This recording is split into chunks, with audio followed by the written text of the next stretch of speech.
Buenos días a todos. Muchísimas gracias por acompañarnos esta mañana. Mi nombre es Gabriela Ríos y yo soy directora del área internacional de CACIF. Es para nosotros, como Comité Coordinador de Asociaciones Agrícolas, Comerciales, Industriales y Financieras, un gusto poder ser los anfitriones de este webinar el día de hoy, que se titula Instrumento Vinculante de Naciones Unidas sobre Empresas y Derechos Humanos, una discusión necesaria. Quisiera darles a todos la más cordial bienvenida a este evento virtual. Como ustedes saben, dentro de los puntos importantes, les recordamos que pueden hacer sus preguntas en el chat del evento para que luego nuestro excelente invitado y panelista del día de hoy pueda contestarlas al final de la presentación principal. Y les agradecemos desde ya que puedan hacer esas preguntas, puesto que eso va a alimentar de mejor manera este evento. Como siguiente punto, le quisiera dar la bienvenida y el micrófono a nuestro coordinador de la Mesa de Derechos Humanos y Empresa de CACIF, el ingeniero José González Solé, quien a su vez es presidente de AGER, de la Asociación de Generadores de Energía Renovable, y empresario, director de Cámara de Industria de Guatemala. Bienvenido, adelante. Muchas gracias, Gaby. Buenos días a todos. Gracias por acompañarnos en este webinar. Yo quisiera comenzar pues diciéndoles que los derechos humanos son una prioridad clave para las empresas, tanto en Guatemala como en el exterior, y específicamente para el sector empresarial organizado en Guatemala. Las empresas guatemaltecas están plenamente comprometidas con sus responsabilidades en materia de derechos humanos y participan con gran empeño en la aplicación de los principios rectores de las Naciones Unidas sobre empresas y derechos humanos. Y así contribuyen de forma sustancial pues al avance de los ODS, que son los Objetivos de Desarrollo Sostenible, pues, y la agenda que se tiene del 2030. Sin embargo, la labor del Grupo de Trabajo Intergubernamental encargado de elaborar un tratado vinculante de Naciones Unidas sobre empresas y derechos humanos en Naciones Unidas, pues ha generado importantes preocupaciones sobre el proceso y el contenido. Y básicamente estamos aquí hoy para platicar de qué tan importante es esto, qué tan importante puede ser que nos manden entonces un tratado vinculante que nos viene de alguna forma, primero opcional, que las empresas pudieran opcionalmente entrar a aplicar y luego ahora nos están mandando uno que es vinculante. Y eso quiere decir que viene con distintos temas, distintos aristas que nosotros tenemos que evaluar para ver cómo es que esto viene. Por supuesto que muchos han expresado de alguna forma frustración o decepción en el enfoque que ha adoptado el grupo de trabajo intergubernamental, que representa pues una importante desviación del consenso internacional alcanzado a través de los principios rectores. Observan que los principales comentarios y sugerencias se ignoran por completo y que nos invierten en esfuerzos para llegar a un consenso. Entonces, para esto, pues nosotros traemos un experto que nos puede ayudar a definir un poco mejor la materia y con nosotros pues tenemos a una persona importante de la OIE, Luis Rodrigo Morales. Bienvenido. Lo voy a introducir a él también para que todos lo conozcamos. Primero, pues Luis Rodrigo es asesor principal en la Organización Internacional de Empleadores. Como tal, participa en diferentes ámbitos políticos, como los mecanismos de control de la OIT, el futuro del trabajo, las relaciones laborales, la protección social, derechos humanos y empresa, entre otros. El señor Morales es abogado internacional con más de 15 años de experiencia en los sectores público y privado. Es licenciado en Derecho por la Universidad Iberoamericana de la Ciudad de México.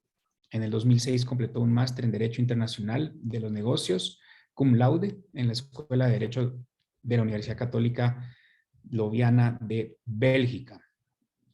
También participó del 2003 al 2019 como ministro de Asuntos Laborales en Europa para el Ministerio de Trabajo y Seguridad Social de México en la Misión Permanente de México ante las Naciones Unidas en Ginebra.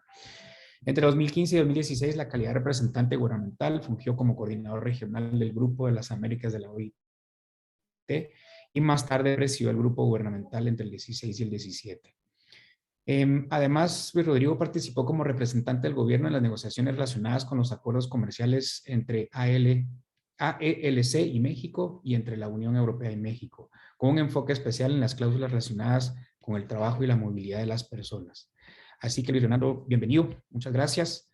Ya nos abrió el tema Gaby, así que te dejo la mesa. Muchas gracias por acompañarnos. José, muchísimas gracias por esta amable introducción. Gaby, muchísimas gracias por esta invitación. Es realmente un gusto, un placer acompañarlos esta mañana de ustedes, tarde acá en Ginebra, para platicar respecto de este tema pues muy interesante y que sin duda genera muchas inquietudes que ya iremos abordando. Como ustedes saben, y como ya lo apuntaba José, los derechos humanos son un tema prioritario para la Organización Internacional de Empleadores, pero también, sobre todo, para sus federaciones miembros. Así que agradecemos enormemente el interés de CACIF por involucrarse activamente en este proceso sobre el instrumento vinculante sobre empresas y derechos humanos. En materia de derechos humanos, desde la OIE hemos venido respaldando los principios rectores de Naciones Unidas, como ya lo apuntaba José, sobre empresas y derechos humanos, y participando en su promoción y en su implementación. Y en estos últimos 10 años hemos realizado esfuerzos importantes en materia de concienciación y creación de capacidades y hemos expresado de manera reiterada nuestro férreo compromiso para mejorar la aplicación de estos principios rectores. Y es en este contexto que también hemos participado en este llamado grupo de trabajo intergubernamental de composición abierta, encargado de elaborar el llamado instrumento vinculante sobre empresas y derechos humanos. Permítanme compartirles aquí un slide para guiarlos un poco sobre esta plática y ponerlos un poco en contexto y recordando un poco los orígenes que dan lugar a este proceso de negociación. Esta idea surge en el 2014, iniciativa del gobierno de Ecuador, quien junto con otros países presenta y promueve la adopción de una resolución en el marco del Consejo de Derechos Humanos, la resolución 26 diagonal 9. Y a través de esta resolución se decide establecer el grupo de trabajo intergubernamental de composición abierta, que se encarga, entre otras cosas, de elaborar un instrumento jurídicamente vinculante para regular las actividades de las empresas transnacionales y otras empresas en el ámbito de derecho internacional. Y este grupo de trabajo se reúne una vez al año y sesiona a lo largo de una semana aquí en Ginebra.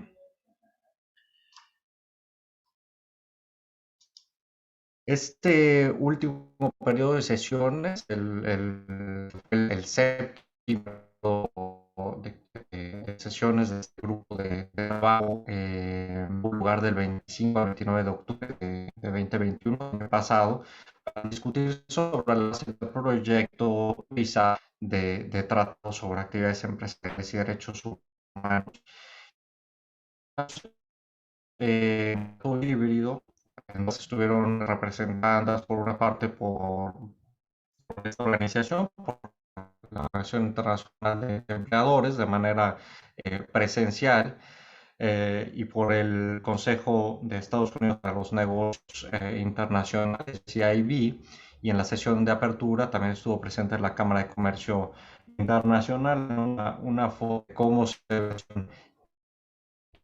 en el Consejo de Veteranos y un tanto desolada, no tanto por la materia híbrida, o eso ayudó, pero por otras razones que ya les comentaré.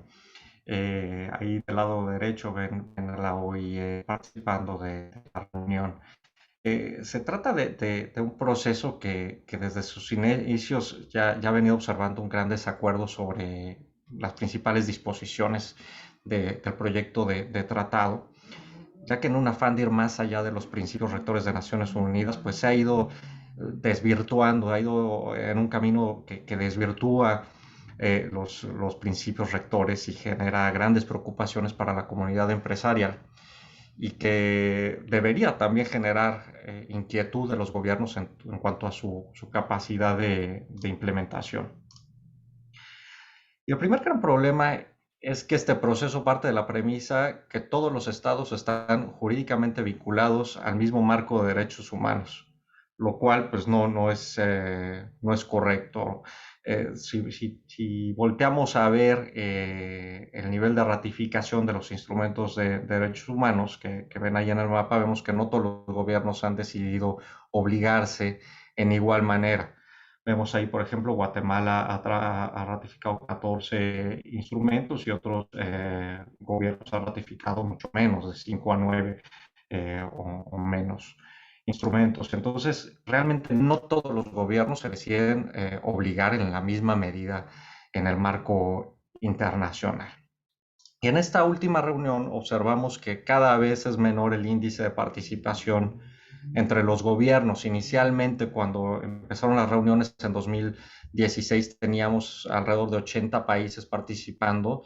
En esta última reunión bajó a 68 el nivel de participación. Participación me refiero a la presencia en sala, digamos, de los gobiernos, ya que no todos participan de manera activa y no todos se han pronunciado en torno a razones de su poco o nulo involucramiento. Nosotros lo atribuimos a la gran divergencia de posturas y la inaplicabilidad de disposiciones que se están negociando y la falta de claridad en muchos aspectos. Sin duda, además de las implicaciones prácticas para los gobiernos, la participación en un proceso de esta índole o su apartamiento, ya lo comentaba antes de iniciar la reunión con José, pues tiene implicaciones de un índole político. Todo lo que un gobierno vaya y diga en un foro como es el Consejo de Derechos Humanos, pues tiene grandes implicaciones políticas más allá de las implicaciones prácticas. Y en esta sesión en especial tuvo la particularidad de que se llevaron a cabo negociaciones concretas y propuestas ya de redacción sobre línea por línea sobre lo que es el texto del instrumento vinculante. Pero de estos gobiernos que participaron, que estuvieron presentes, realmente fue un número muy limitado de países que participaron en la redacción en sí del proceso.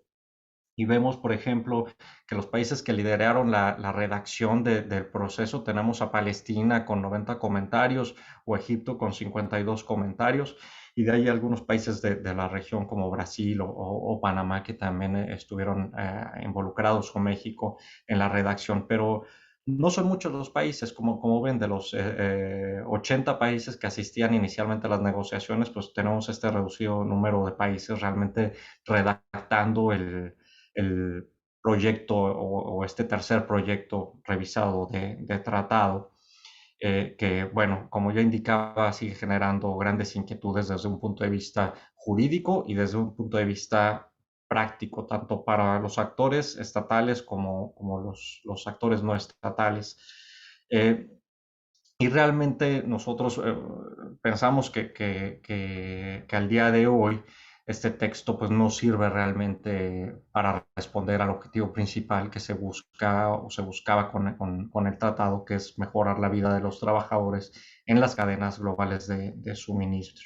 Y estas mismas inquietudes han sido expresadas abiertamente por algunos gobiernos, como es el caso de Estados Unidos, que asistió por primera vez de manera presencial a la sesión, expresando gran preocupación y oponiéndose en su totalidad al texto y no participando en el ejercicio de redacción línea por línea.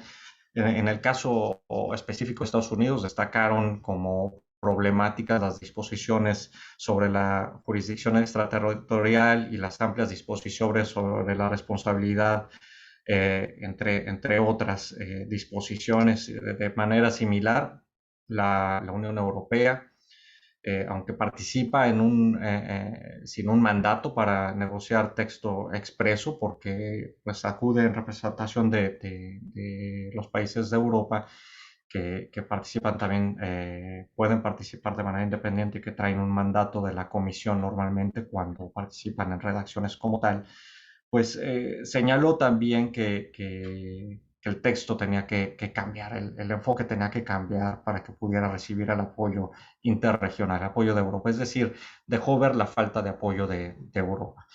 Y en similares líneas tenemos a Japón y Suiza, que de alguna manera se desvincularon del proceso al indicar que no iban a negociar sobre el texto, y destacaron que este texto pues presenta lagunas importantes e incoherencias con la legislación vigente en sus países, lo que generaría gran inseguridad jurídica.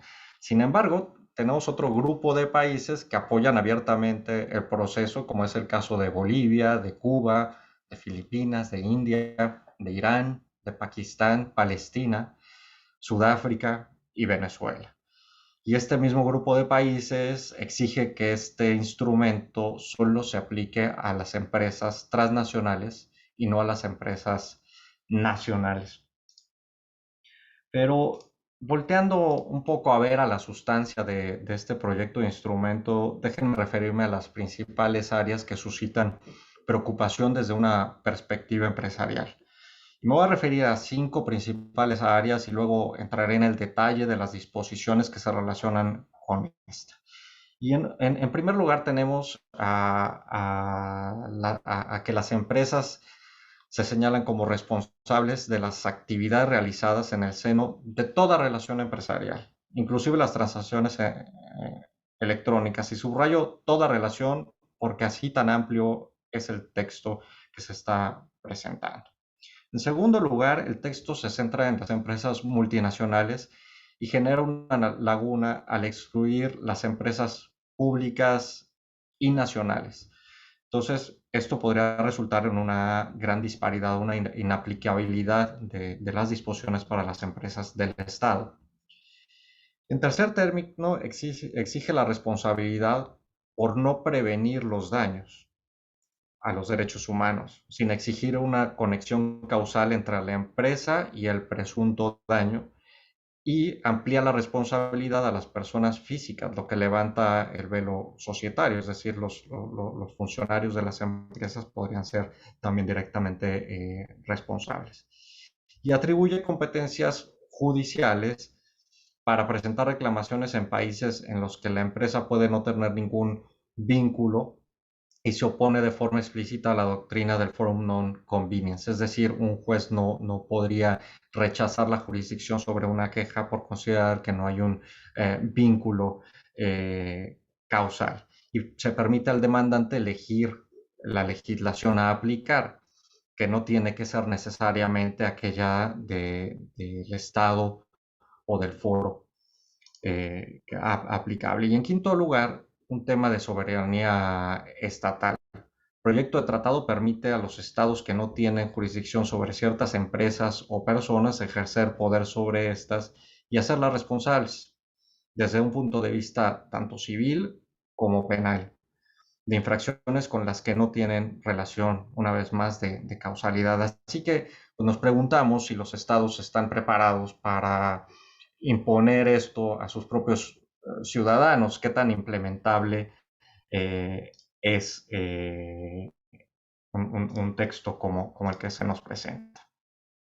Entrando entonces en el detalle del texto del instrumento como está al día de hoy, me refería a la definición de relaciones comerciales o relaciones empresariales. Aquí el proyecto de tratado define a las relaciones empresariales como toda relación entre personas físicas o jurídicas con el fin de llevar a cabo una actividad empresarial o cualquier otra estructura o relación, inclusive aquellas actividades llevadas a cabo por medios electrónicos. Imagínense la amplitud de esta definición. Así que vemos como realmente desafortunada esta disposición, ya que las relaciones empresariales no pueden definirse como toda relación o como cualquier estructura, y mucho menos pueden incluir las actividades por medios electrónicos. Imagínense, hoy por hoy, todas nuestras actividades de pagos, de ventas, tienen un componente electrónico. Así que esto es extremadamente impreciso, vago y desproporcionado. Estas expresiones, toda relación o estructura y actividades electrónicas, sin duda amplían de forma exponencial el alcance potencial de la responsabilidad para las empresas, incluidas las entidades con las que las empresas no tienen ninguna relación contractual. y cuyas operaciones quedan fuera de nuestro control o conocimiento. Ya indicaba unas transacciones financieras, por ejemplo, se hace una transacción con un banco y realmente no hay más allá que la parte de intermediación. Además, la referencia al uso de estos medios electrónicos, pues bueno, amplía el alcance de la normativa. Transacciones por Internet, ya la refería, los bancos o los proveedores dedicados a efectuar transferencias electrónicas son ejemplos de lo que escapa de toda forma de control o incluso de visibilidad de las empresas cuando se llevan a cabo estas operaciones.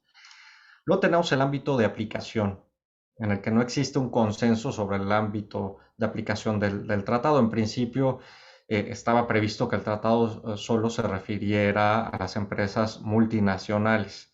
Y el tercer proyecto revisado había ampliado el ámbito de aplicación a todas las empresas comerciales, incluidas las empresas transnacionales, entre otras, así que abriendo ahí una ventana para que se aplicara a todas las empresas.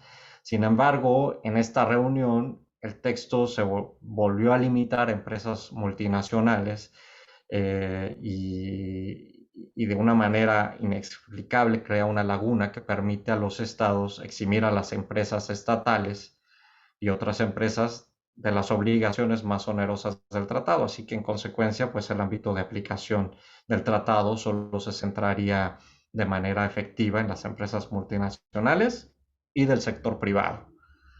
Así que se genera una tremenda desigualdad, ya lo señalaba, y pues se incumple el propósito del tratado.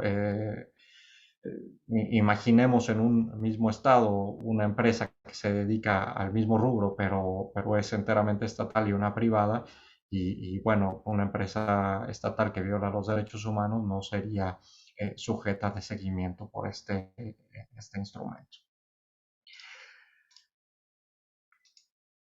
Tenemos ahora también la parte de responsabilidad jurídica, otro aspecto que se distancia de los principios rectores y del proceso de diligencia debida. Del proyecto de tratado exige que las empresas prevengan las violaciones de los derechos humanos o del contrario rendirían cuentas. Estamos hablando de que el solo hecho de no prevenir ya estaría constituyendo una violación. Nuevamente me refería al nexo causal.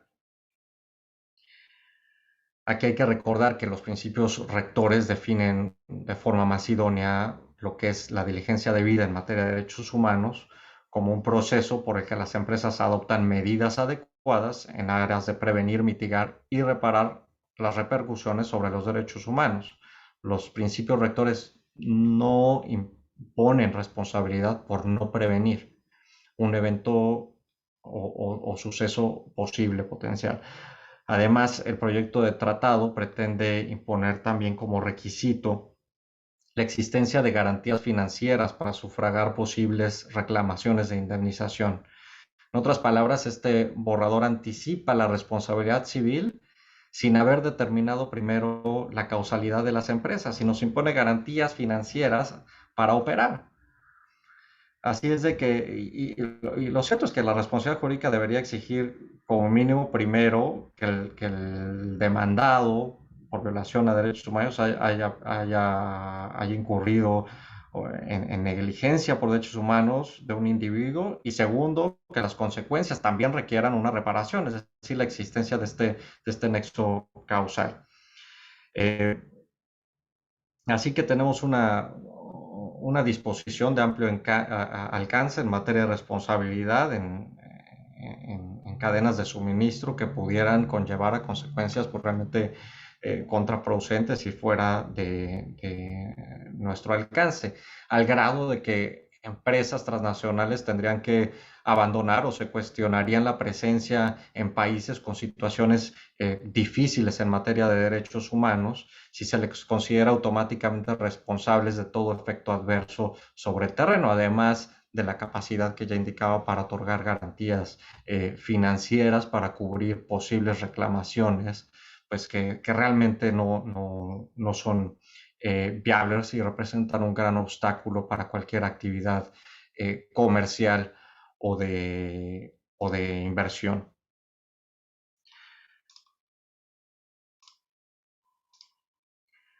Por otra parte, tenemos la jurisdicción en materia judicial, en la que el proyecto de tratado promueve la jurisdicción extraterritorial y genera una enorme incertidumbre para las empresas. El texto que nos enfrentamos determina que una empresa está domiciliada ahí donde desempeña su actividad de forma regular. Y esta expresión no solo es muy vaga, sino que implicaría una jurisdicción universal para muchas empresas multinacionales que desarrollan su actividad no en una, sino en varias economías del mundo. Este ámbito de aplicación tan amplio del proyecto de tratado se ve aún más agravado por la forma en la que el tratado define las actividades, como ya lo decíamos, que se regulan, que incluyen toda relación comercial, es toda relación comercial en cualquier parte, así como transacciones electrónicas, que también implica pues en cualquier parte, incluso en el mundo virtual.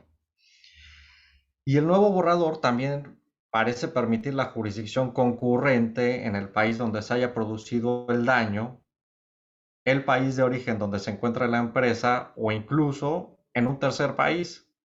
Y además, ya decía, rechaza de forma explícita la doctrina de forum non conveniens. O sea, le quita la capacidad al juez para decidir si tiene jurisdicción sobre el asunto o no.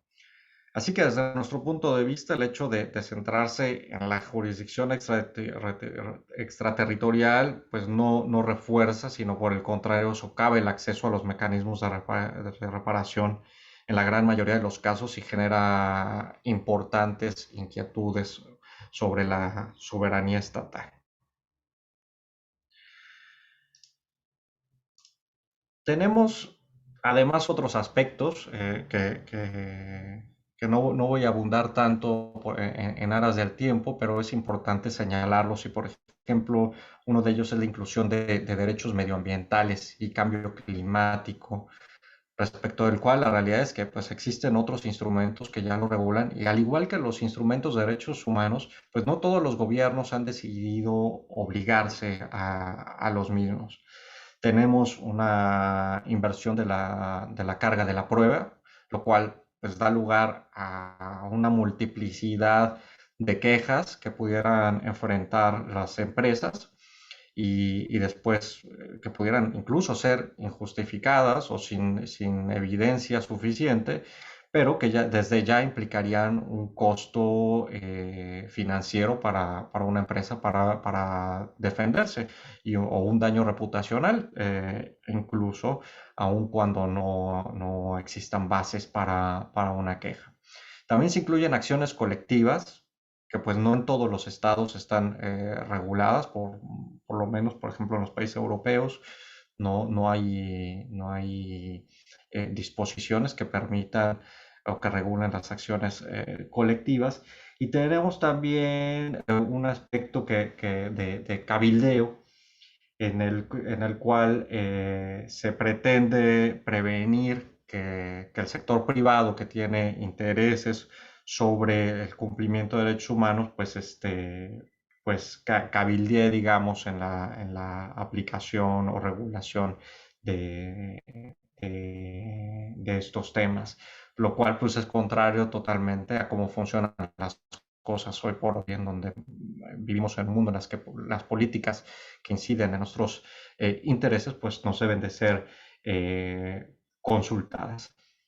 Así que como resultado de esta séptima negociación tenemos un texto que se aparta cada vez más de los principios rectores de Naciones Unidas, haciéndolo menos implementable para los gobiernos, con un gran impacto para las empresas y con una menor posibilidad de lograr un texto pues que goce del consenso o apropiación por las partes interesadas. Como ya dije, este texto puede resultar un texto que sea aplicable únicamente para empresas multinacionales y excluir a las empresas domésticas y, más grave aún, excluir a las empresas del Estado. Eh, y pues este texto que se está negociando aparentemente constituiría la base para un próximo borrador que pues bueno, realmente resulta en un mayor reto para las empresas. ¿Y qué es lo que sigue en este proceso? Pues bueno, una vez que tenemos este texto negociado a finales del año pasado, ahora surgió la idea por parte del presidente del grupo gubernamental de crear un llamado eh, grupo de amigos del presidente, que estará conformado por un grupo de embajadores que tendrá que llevar a cabo consultas y avanzar en el proceso de redacción del instrumento vinculante en el periodo intersesional entre un Consejo de Derechos Humanos y el otro, y presentar un nuevo borrador para julio de 2022. Aquí el gran problema es que si este grupo de amigos del presidente lo constituyen aquellos gobiernos que han venido participando activamente en la redacción, ya listé algunos de ellos, pues no vamos a lograr un avance que nos permita ir por el camino adecuado. De ahí, pues las grandes preocupaciones, inquietudes que genera este proceso y el llamado a que nuestros miembros se involucren activamente a nivel nacional, porque son ustedes quienes, a través de la presión a las autoridades y cuestionamiento respecto al posicionamiento que tiene un gobierno, es que podemos incidir. Ya decía que participamos en un carácter no gubernamental, en el que, si bien podemos hablar, lo podemos hacer al final, después de que los gobiernos intervengan. De alguna manera se toma nota, pero nuestras sugerencias no forman parte del gobierno revisado, tampoco forman parte las posiciones de los textos públicos de este grupo gubernamental. Es decir, se escucha, pero después no se atiende a estas peticiones, y los gobiernos pues siguen participando a través de muchos de ellos, a través de sus diplomáticos, y yo me sospecho, como antiguo funcionario también de gobierno, que estos gobiernos pues no consultan con sus capitales y con las partes interesadas, como pueden ser los ministerios de comercio o de empleo, que a su vez tendría que haberse volteado con las organizaciones representativas de empleadores. Así que, bueno, hay un vistazo a lo que estamos pasando, y quedo a sus órdenes para preguntas, aclaraciones, dudas o comentarios. Vuelvo contigo, José. Gracias. Muchas gracias, Luis Rodrigo. Pues claramente vemos que este borrador pues se va desviando cada vez más de lo inicial, ¿verdad? Que era una cuestión más voluntaria, y ahora que están tratando de hacerlo vinculante, de paso quieren hacerlo de una forma más judicial. Están judicializando los acuerdos, y es un tema difícil de entender. Yo quisiera, pues, primero invitarlos a todos a que participen en los foros específicamente de derechos humanos y empresa y de estas cosas, porque lo más importante, creo yo, es que tengamos una voz en esos foros y logremos nosotros también dar nuestros puntos de vista para estas discusiones. Así que abrimos la mesa para preguntas. Quisiera entonces comenzar con una primera pregunta que tenemos. Eh, Luis Rodrigo, tal vez nos puedes decir un poquito qué tan probable puede ser que este borrador se convierta ya en un tratado rectificado o aprobado, y que realmente nazca la vida jurídica, y más o menos en qué tanto tiempo pudiéramos esperar nosotros si es que eso llegara a suceder, ¿verdad?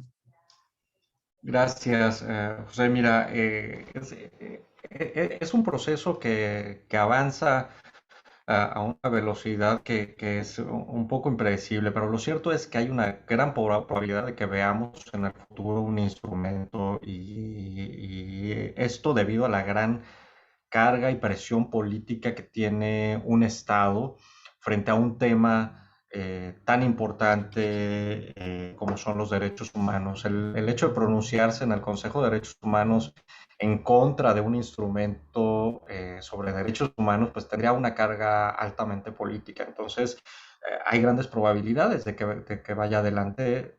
No veo un escenario en el que muchos gobiernos se opongan, probablemente que sí se abstengan. Pero aquí el gran problema es qué es lo que vamos a enfrentar como votación, cuál es el texto que realmente se va a votar, si vamos a aterrizar un instrumento vinculante sobre las bases que tenemos hoy o sobre unas bases mejoradas o repensadas.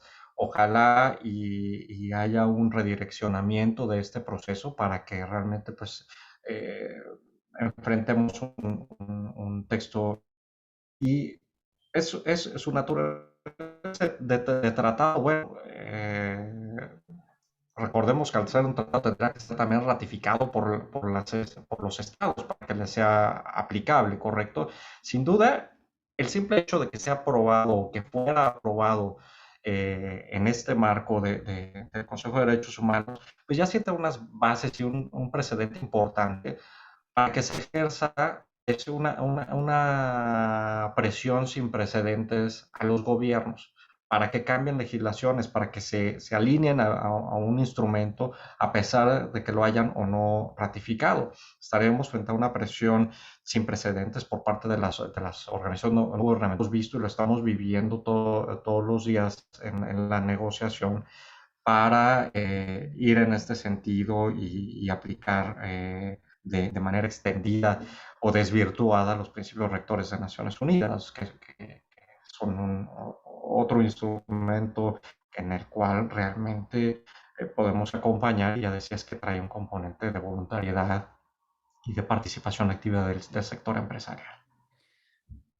Sí, claramente, pues tengo un comentario por ahí también que dice, pues quizá lo ideal es cuestionar la necesidad de un tratado, ¿verdad? Y su viabilidad social y política, ya que sobreregula las actividades empresariales y el mundo está urgido de generar oportunidades de empleo, elevar la productividad, por supuesto legalmente, no estamos hablando de ilegalmente, sino sencillamente tenemos países que sí están demasiado necesitados por generar más actividad y aquí lo que estamos haciendo de alguna forma es interfiriendo un poco más esa actividad económica y dándole un poquito más de restricciones a esa actividad. Pero bueno, tengo también un comentario y una pregunta de Guido Ricci. Dice, excelente presentación, Luis Rodrigo, muchas gracias. ¿Han identificado países que puedan participar en el grupo de amigos del presidente con una visión cercana a la nuestra? ¿Conviene que Guatemala forme parte de tal grupo?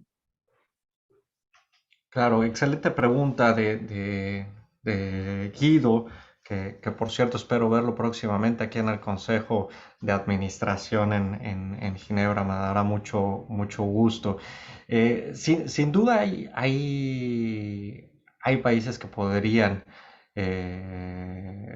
formar parte del grupo que deberían, y debería ser una gran mayoría que se involucre de manera activa y que vigile por un alineamiento y un acercamiento a los principios rectores. Y sin duda Guatemala es uno de ellos. Y Guatemala es uno de ellos porque es uno de los países que sin duda tendría una gran afectación con una economía que depende en pequeñas y medianas empresas, una disrupción en la inversión en Guatemala por parte de multinacionales frente a posibles escenarios de violaciones de derechos humanos, pues sería muy delicada.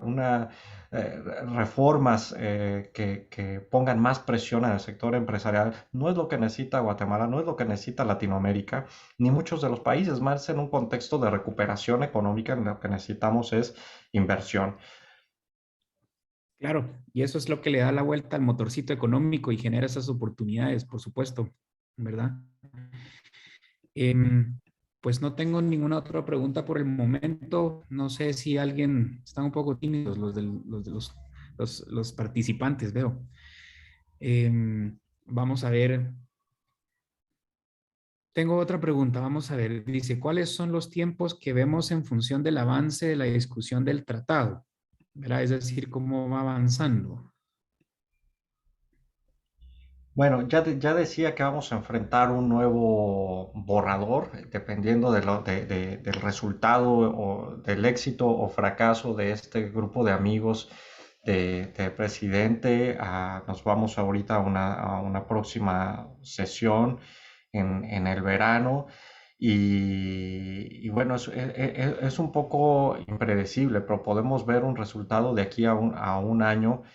Si el resultado es efectivamente o logramos tener un impacto en cuanto al redireccionamiento del proceso, pues esto se puede ir a muchos más años, ¿no? Pero vuelvo al tema de involucramiento por parte de los gobiernos. Muchos gobiernos, aunque no están de acuerdo, no se pronuncian en contra del proceso y eso no ayuda. Tampoco se involucran en la redacción del texto y eso tampoco ayuda. ¿Por qué? Por el costo político.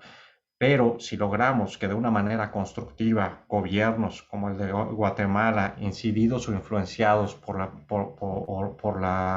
el sector empleador, participen de manera constructiva y lleven a un mejor camino este proceso, pues podemos pensar en un proceso más largo, pero que se componga de alguna manera, que lo haga más inclusivo y que considere la aplicabilidad de un instrumento que debería de ser de gran importancia y que pudiéramos acompañar, ¿no? Claro, por eso decía yo que al final de todo, pues los invito a que participen todos, porque esta cuestión es una situación que no solo es del gobierno, sino también del sector empresarial y las discusiones, por lo menos a las que yo he participado, veo mucha participación activa de sociedad civil y de grupos de representantes, ¿verdad? De pueblos indígenas, de empleadores, de empleadores siempre está la OIE, ¿verdad? Pero de empleados. Al final creo yo que es importante que esa discusión nosotros también tengamos nuestra voz y podamos decir estamos de acuerdo o no estamos de acuerdo y poder guiar esa discusión de una mejor manera, ¿verdad? Vamos a ver, aquí tengo otra pregunta. Dice, ¿el tratado sería una medida vinculante ante el argumento de falta de efectividad de otras medidas tomadas a la fecha? ¿Qué alternativas al tratado se han discutido o se podrían proponer? Bueno, sin duda más allá de los principios rectores, que ha sido también uno de los temas pues cuestionables, y valga la redundancia, la pregunta es, ¿estamos cuestionando la efectividad de los principios rectores sobre Naciones Unidas? Desde nuestro punto de vista, no, para nada. Estos principios rectores son el instrumento más importante que tenemos en la materia y al cual nos debemos enfocar y abocar para su promoción y efectiva implementación. Ahora, alternativas, bueno, no han sido aceptadas precisamente por su carácter menos, por su menor fuerza, si así lo podemos llamar, ¿no? Se insiste en algo que sea vinculante, y mal llamado vinculante, porque los tratados pues deben de vincular a los estados, no a las empresas. Pero bueno, tenemos obviamente, pues, puede ser la idea de declaraciones o de nuevas resoluciones, pero nada que haya logrado sustituir este proceso o convencer a la presidencia de que es necesario un redireccionamiento. Eso aunado de lo que ya refería a la gran presión que existe por parte de organizaciones no gubernamentales, por parte de los trabajadores, de avanzar en un proceso de naturaleza vinculante. Ok, claramente yo creo que pues obviamente lo que nosotros podemos hacer es irnos sumando y apoyando al gobierno a esas discusiones, que también ellos participen, ¿verdad? Y hagan esas misiones para ir a esos foros. Vamos a ver, no tengo ninguna otra pregunta por el momento.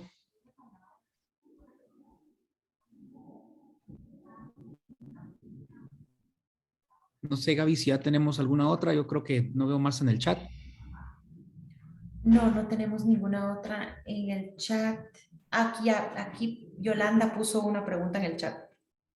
A ver, dice Yolanda, en otro orden de ideas, pero vinculado al tema, la propuesta de la directiva de la directiva de diligencia debida sobre responsabilidad corporativa de la Unión Europea que recién entregó la Comisión al Parlamento.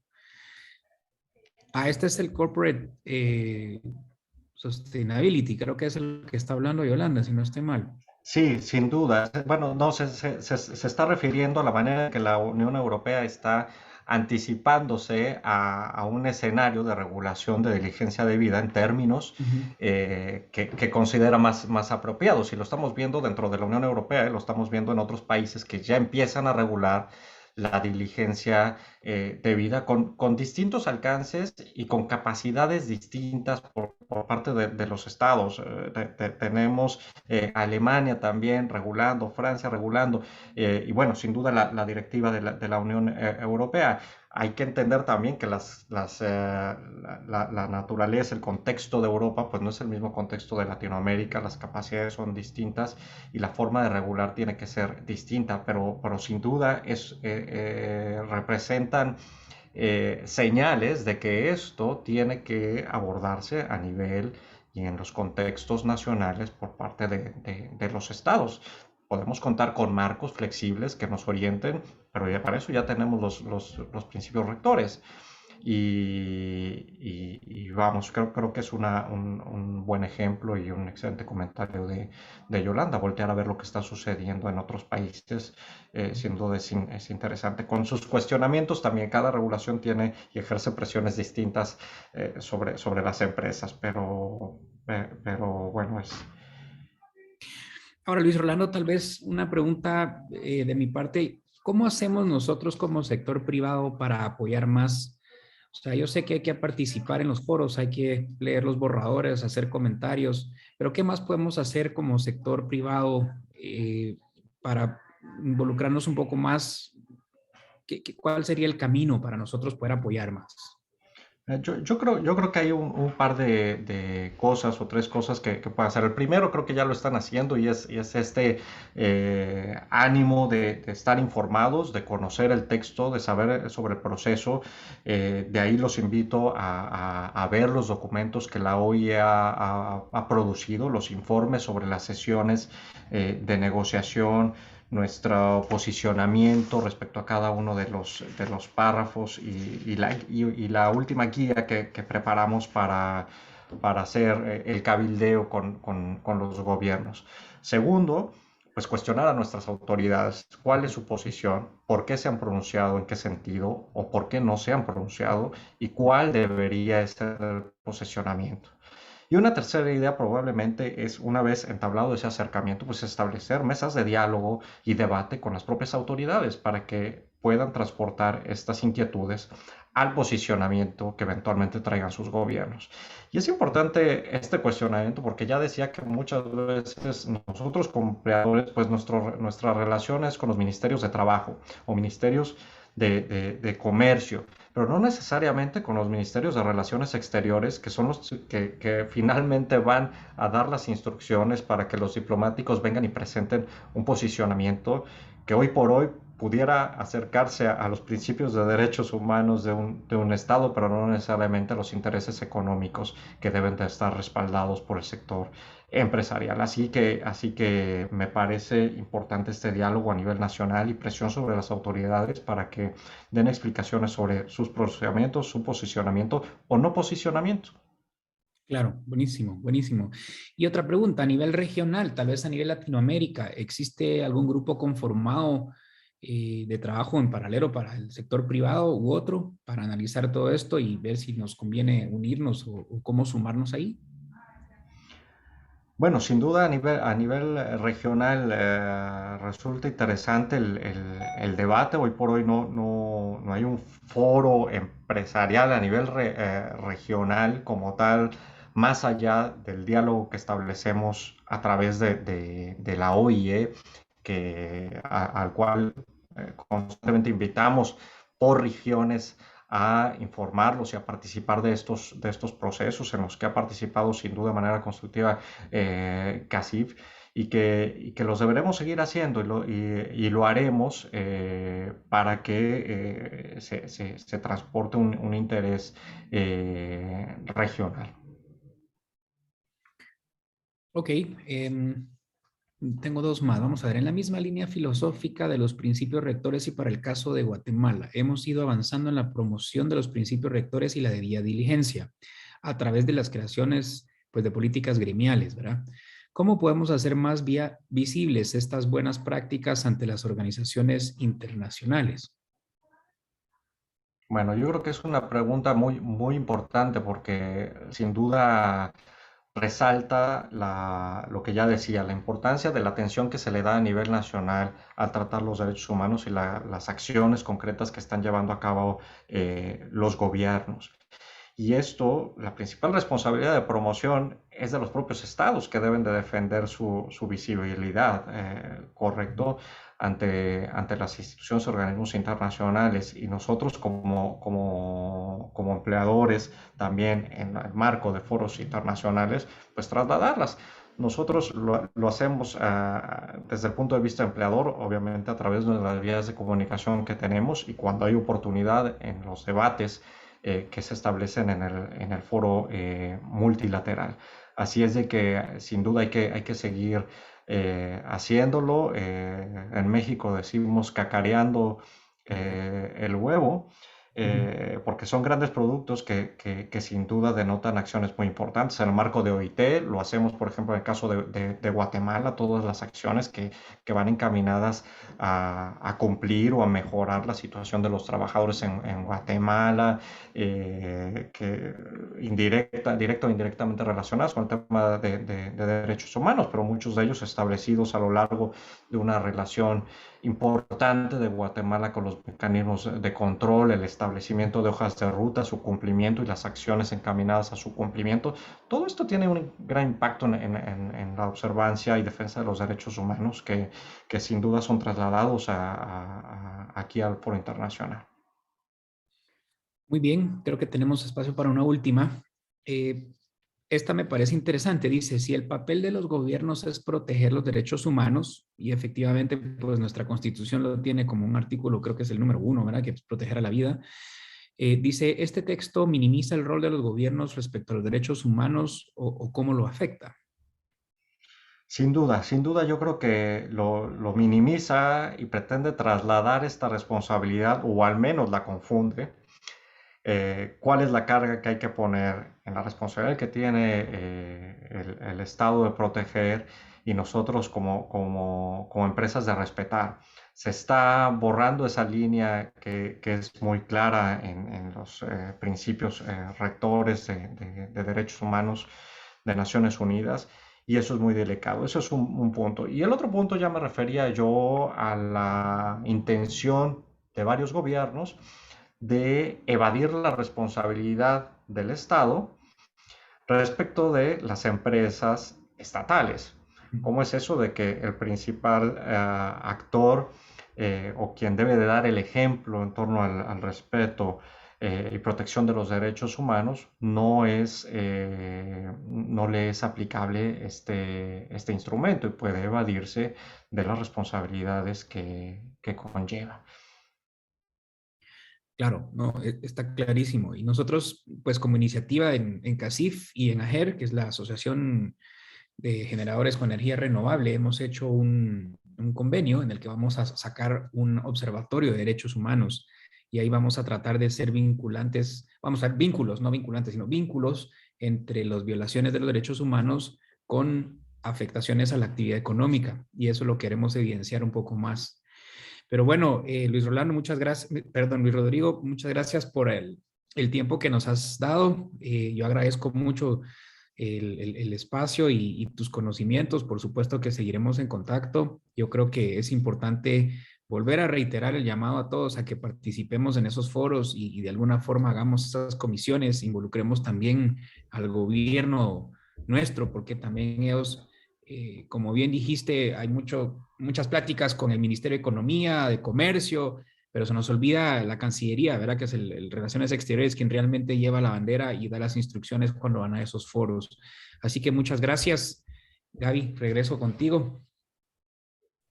No, muchísimas gracias. Pues de verdad que muy agradecidos con Luis Rodrigo y con la Organización Internacional de Empleadores por esta excelente presentación. No nos queda más que, como dice nuestro coordinador, seguir atentos a estos temas y siempre trabajar mucho de la mano con el Ministerio de Relaciones Exteriores y con todo el gobierno de Guatemala que está activamente, nos representan de verdad en estos temas y hacemos ese llamado a que estamos aquí para apoyarlos, estamos aquí para poder colaborar y coadyuvar a este proceso.